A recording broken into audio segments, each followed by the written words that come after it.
मैं पूजा। जब मैं 11 साल की थी, डैड हमें हमेशा के लिए छोड़ के चले गए थे, जिस वजह से अब मैं बहुत उदास रहने लगी थी। मुझे हर वक्त अपने डैड की याद आती थी। एक दिन जब मैं खेल रही थी तो मैंने देखा डैड सीढ़ी के ऊपर बैठ के मुझे देख रहे थे। ये देखते ही मैं खुश हो गई और भागकर मॉम के पास गई। मॉम उठिए, मॉम उठिए, डैड आ गए। मॉम, डैड वापस आ गए।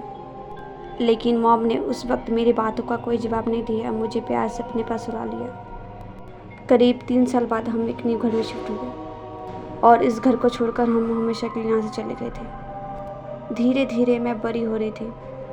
अब मैं 10वीं क्लास में थी। आज भी मुझे याद है, जब मैं क्लास के बाहर थी तभी मैंने अपने डैड को देखा। वो खड़े होकर मुझे ही देख रहे थे और पढ़ाई के वक्त भी मैंने फिर से डैड को देखा, जो अचानक से मेरे पास आ गए थे। ये बात मैंने अपने दोस्त को बताई, लेकिन उसे यहाँ पे कोई नहीं दिख रहा था। और फिर मुझे लगने लगा कि ये मेरा कोई भ्रम है, जहाँ मैं हर बार डैड को महसूस कर रही हूँ। लेकिन डैड के सिर पे एक काला तिल था जो धीरे धीरे ब्लिंक कर रहा था। अब मैं +2 में थी, लेकिन अभी भी मेरे डैड मेरे पीछे ही थे। एक दिन जब मैं घर में थी, मेरे सौतेले बाप ने मुझे बहुत मारा और ये सब देखकर मेरे डैड को अच्छा नहीं लग रहा था। और तभी वो अगले दिन मेरे सपने में और उन्होंने कहा, पूजा, मुझे तुम्हारे मॉम ने मारा। उसने मेरे साथ चीट किया। उसने अपने आशिक के साथ मिलके मुझे मार डाला। ये सारी बातें सुन के मुझे थोड़ा शक हो रहा था और शायद मुझे उस वक्त कुछ समझ नहीं आ रहा था कि ये क्या हो रहा है मेरे साथ। क्या डैड को किसी ने मारा था?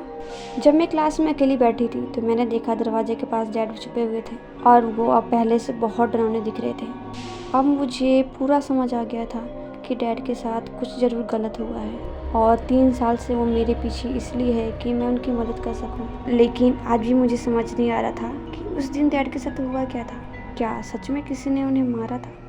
तभी मैंने देखा डैड ऊपर लटके हुए थे और उन्होंने मेरे पास आकर कहा, जैसे तुम्हारे मॉम ने मुझे मारा था, मैं भी उसे मार दूंगा।